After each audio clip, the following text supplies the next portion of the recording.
friends.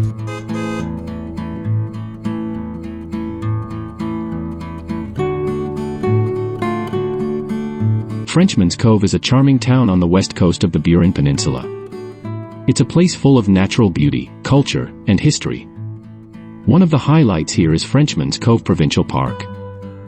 This park covers 51 hectares and offers a variety of habitats, including a pebble beach, a peaceful barrachois, a coastal pond separated from the ocean by a sandbar, marshes, and streams. Birdwatchers will love it here. You can spot many species, like greater yellowlegs, red knots, dunlins, and seabirds such as thick-billed murres and northern gannets. Frenchman's Cove has been inhabited since before 1836, according to the first Newfoundland census. The town is a great starting point for exploring the heritage run and the beautiful coastal communities nearby. Thank you for joining us in discovering the beauty of Frenchman's Cove.